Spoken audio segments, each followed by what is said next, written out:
Have you ever wondered about the man who came up with one of the most iconic slogans ever? To me, my X-Men! Welcome to Origins, where we go over the origins of your favorite superheroes and villains. This episode, we're going to take time to explore the origins of arguably the most important of all of the mutants, the man known as Professor Charles Francis Xavier. Now, when talking about Professor X, it is important to understand that in many ways the series Uncanny X-Men is a chronicle of his entire life. His origin is never explained in a single book, but over the years by many different writers. After all, Professor X was a grown adult well before the formation of the first X-Men team. So what led him to form the first X-Men? When did he meet Magneto? How did he become crippled? Hang on, true believers. We plan to tackle some of the most important origin points in one concise video. Charles Francis Xavier was born to Dr. Brian Xavier and Sharon Xavier, where he spent his childhood raised in the lap of luxury. He would often travel with his father because his father Brian was a respected nuclear physicist who was a part of groundbreaking work involving the creation of nuclear weapons. During one such test, Brian Xavier is killed, leaving behind his wife Sharon and his son Charles. As it would turn out, Brian's partner in science, Kurt Marco, would marry Sharon and then help raise the young Xavier boy. However, young Charles Xavier's powers developed much earlier than most mutants, and his power would reveal horrible truths to Charles at a young age. He soon discovered that his telepathic powers would give him the ability to read the thoughts of his stepfather Kurt Marco. His thoughts were selfish and greedy, and Charles soon realized that Marco could have saved Brian, but he didn't. And he simply married Sharon for her massive wealth left behind from Brian's death. During this time, Kane Marco, the son of Kurt from a previous marriage, moved in with the family because he got himself kicked out of boarding school. This created a hostile home for both Sharon and Charles, and they were subjected to all kinds of abuse from both Kurt and Kane. Eventually, Sharon passed away from alcohol abuse, and Charles was left alone with both of the Marcos in a hostile environment. It was then on one fateful day that an argument broke out in Kurt's lab that led to an accident that killed Kurt Marco, and in his death, he confessed to Charles that he could have saved Brian Xavier, but he chose not to. Both Kane and Charles were now orphaned, and Charles was left to learn how to harness his powerful mutant abilities by himself. As a teenager in high school, Charles excelled at almost everything aided by his powerful telepathy, even harnessing his powers to become an all-star athlete. But he turned away from it because he felt that his powers gave him an unfair advantage. It was during these years that he would lose his hair, presumably from the nuclear radiation that gave him his powers earlier than most other mutants. Charles' popularity grew in school, and it sparked a jealous rage inside of Kane Marco, and the two of them were always at odds with each other and prone to violent conflicts.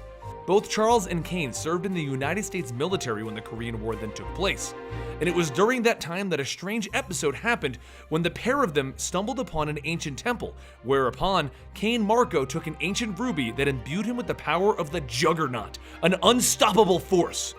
But the temple collapsed on Kane, sealing him away for many years, while Charles was able to escape and never looked back. After the Korean War, Charles Xavier would become a world-traveled adventurer, where he would encounter many people that have played a significant role in the chronicles of the X-Men. While not delving into all of them, he fell in love with Moira McTaggart, served in the military with Carmen Pride, Kitty Pryde's father, and he would even run into a young Aurora Monroe, aka Storm. One of his most famous encounters is when he was invited to Israel to a clinic for traumatized Holocaust victims. It is here that he first meets a man known as Magnus, who would later become Magneto, and Magnus himself is a volunteer at this clinic. But Charles's attention is mainly drawn to the catatonic woman named Gabrielle Haller. He uses his telepathic powers to wake her from her traumatized state, and the two of them fall in love. He continues to help her recover from her trauma, and the three of them all become best friends. While Magus and Xavier did not know of each other's mutations, when they became friends, they did start having deep conversations about the state of Homo superior in the world, and the foundations of their opposing ideologies that would be laid out before them. Sadly, their happy days together did not last, as Gabrielle was kidnapped by the Hydra group led by Baron von Strucker. Strucker pierces her mental walls to learn of the location of a secret cache of gold that she has been keeping secret. Magus and Xavier then pose as Hydra lackeys to attempt to rescue her, and it is then that Magus reveals his incredible magnetic powers to Xavier as he nearly single-handedly and violently destroys the entire rogue group of Hydra. Once they find Baron von Strucker, Xavier tries to resolve this peacefully, but Magus attempts to murder the man, so Xavier is forced to stop him from taking any more lives.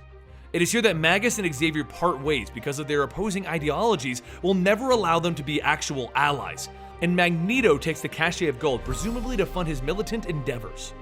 With Gabrielle safe, Xavier and her spend a short time together, but now he knows that he has a greater purpose in the world, to continue to learn more about mutants, and he decides to leave her on good terms, not knowing that she is actually carrying Xavier's future son, Legion. It is shortly after this adventure that Xavier launches another adventure into the Himalayas and encounters a strange alien named Lucifer, who is an advanced scout from an alien invasion on Earth. Of course, Xavier, being a powerful telepath and able-bodied adventurer, is able to thwart these plans easily. But Lucifer, in a fit of rage at his failure, drops a giant stone structure onto Charles Xavier, crippling him and taking away the use of his legs. Soon he recovers from his injury, though he finds that he is now crippled and bound to a wheelchair. Clearly, his adventuring days are over. Soon after this, he begins to concoct an idea of putting together a mutant strike force and begins the task of recruiting young mutants to prove to the world that mutant abilities can be used as a boon for all of humanity and mutant kind alike. Professor X's mutation makes him one of the most, if not the most powerful telepath in the Marvel Universe. He can communicate with thought over enormous distances, and with the help of a device that he invented called Cerebro, he has near world-spanning influence. We hope you enjoyed this installment into the mutant origins, and from this point on, we will now explore the origins of his original X-Men recruits, where we will see how he played a key role in the development of Marvel's most famous mutants. Tell us what you think about Professor X in the comments down below, and make sure you follow us on Twitter at Comicstorian and Instagram at Comicstorian. And if you're really bored, check out the other videos on screen right now, you just might like them. I'm Benny, and I'll see you guys next time right here.